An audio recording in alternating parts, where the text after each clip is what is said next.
ಅಸಂಘಟಿತ ವರ್ಗ,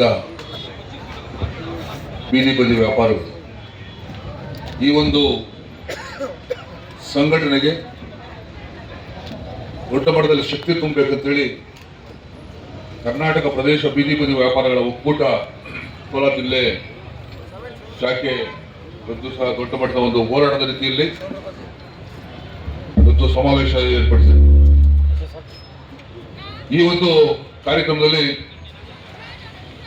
ಜಿಲ್ಲಾಧ್ಯಕ್ಷರಾದಂಥ ಸಲೀಂ ಪಾಷಾ ಅವರು, ತಾಲೂಕು ಅಧ್ಯಕ್ಷರಾದಂಥ ಮೊಹಮ್ಮದ್ ಹಸೀಫ್ ಅವರು, ಹಾಗೆ ದಾಮೋದರರು, ಸೈಯದ್ ಕಾಸಿಂ ಅವರು, ಮೌಲಾ ಅವರು, ಮಂಜುನಾಥ್ ಅವರು, ಹಾಗೆ ಎಲ್ಲ ಹಂತದ ಪದಾಧಿಕಾರಿಗಳು ಜೊತೆಯಾಗಿ ಈ ಒಂದು ಸಂಘಕ್ಕೆ ನಾವೆಲ್ಲ ಜೊತೆಯಾಗಿದ್ದೇವೆ ಅಂತ ಹೇಳಲಿಕ್ಕೆ ಬಂದಂಥ ದಲಿತ ಸಿಂಹ ಸೇನಾ ಆದಂಥ ನಮ್ಮ ಹಿತೈಷಿಗಳು ಅಂತ ಗೌರವಾನ್ವಿತ ಪ್ರಕಾಶ್ ಅವರು, ಹಾಗೆ ಟಿಪ್ಪು ಸೆಕ್ಯುಲರ್ ಸಂಘದ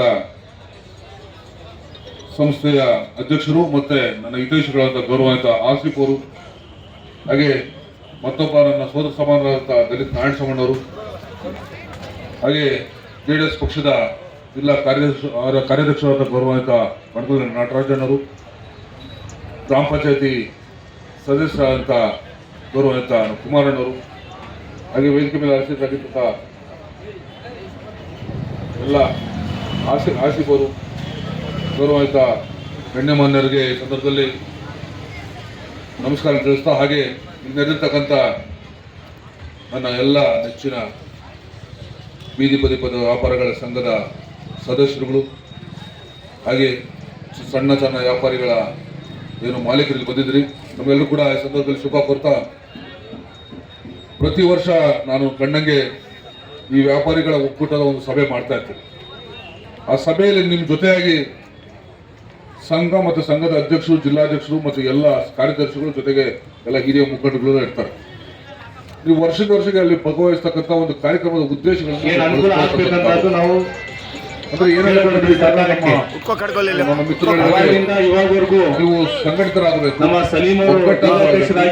ನೀವೆಲ್ಲರೂ ಕೂಡ ಏನಾದರೂ ಸಮಯ ಸಂದರ್ಭ ಬಂದರೆ ಯಾರಿಗಾದ್ರೂ ಒಬ್ರು ತೊಂದರೆ ಆಗ್ತಾ ಇದ್ರೆ ನಾವು ಜೊತೆಯಲ್ಲಿ ಇದ್ದೀವಿ ಅಂತ ಕೈ ಜೋಡಿಸಿದ್ರೆ ಮಾತ್ರ ಅದು ಒಗ್ಗಟ್ಟಾಗ್ತದೆ. ಅದ್ರ ಮೂಲಕ ನಾವು ನಮ್ಮ ಬೇಕು ಬೇಡನ್ನು ಸಾಧನೆ ಮಾಡ್ಲಿಕ್ಕೆ ಆಗ್ತದೆ ಅಂತ, ಅದು ಸತ್ಯ ಕೂಡ.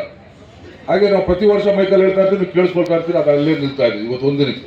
ಹಾಗಲ್ಲ, ಈಗಾಗಲೇ ನೀವು ಆಹಾರ ಮಳಿಗೆಗಳು ನೀವು ನೋಡಿರ್ಬೋದು, ಆಹಾರ ಮಳಿಗೆಗಳು ಇಲ್ಲಿ ಬೀದಿಯಲ್ಲಿತ್ತು, ಅವನ್ನೆಲ್ಲ ತೊಗೊಂಡೋಗಿ ಒಂದು ಸಪರೇಟಲ್ಲಿ ಸರ್ಕಾರದಿಂದ ಸಾಲನ್ನು ಮಾಡಿಕೊಟ್ಟು ಅಲ್ಲಿ ಮಳಿಗೆಗಳು ಮಾಡಿಕೊಟ್ಟಿದ್ದಾರೆ.